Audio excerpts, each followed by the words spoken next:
Now we have to configure that this method is called when there is a message in the service bus for a particular topic. So for that, let me close everything other than the Azure Bus Consumer. So close all but this. And let me open up the app settings in the Order API. Perfect. So right here, we have to configure few constants.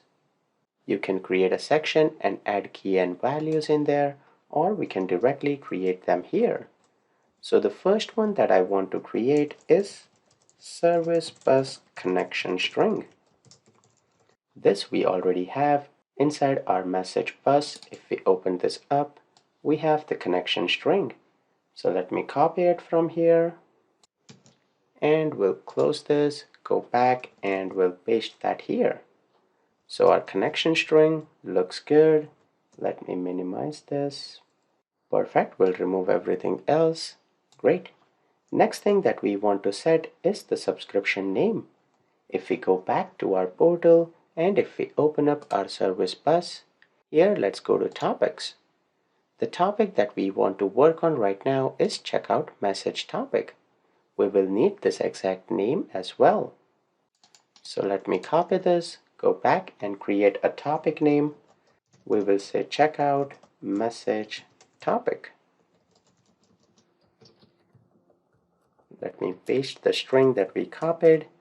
The next constant that we want is inside this topic, what is the name of the subscription? So if you go to subscription here, the name is Mango Order Subscription. So make sure to copy this and we will create the subscription name. That is Mango Order Subscription.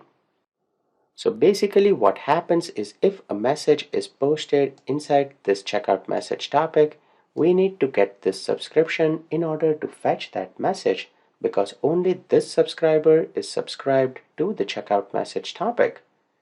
So these are the few constants that we will need. Now we need to access all three of them inside the Azure Service Bus Consumer. So what we will do is right here, let me create three string variables. We will give them the name of service bus connection string, subscription name, and checkout message topic. We need to populate them from the app settings, so we will need the I configuration using dependency injection. So right here we will also have a private read-only I configuration and we will get that using dependency injection. Once we have this, then we can populate the service bus connection string is equal to configuration.getValue. Now here the get value is not being detected.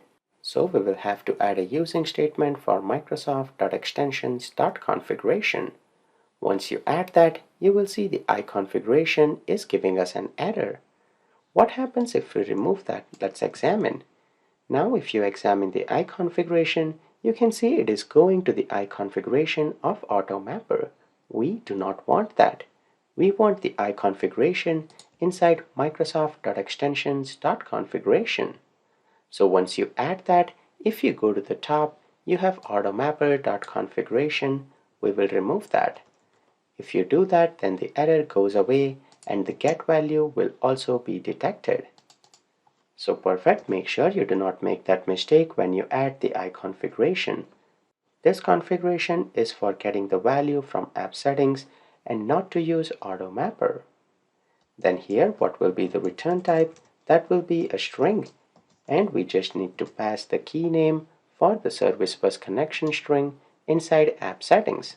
That is right here, we will copy this and paste it so that way we don't make any spelling mistake. We will copy and paste that 2 more times. We want to get the subscription name as well as the checkout message topic. We will copy the key from app settings, go back and paste it at the corresponding location. Perfect, so with this the value from app settings will be available inside the local string variables.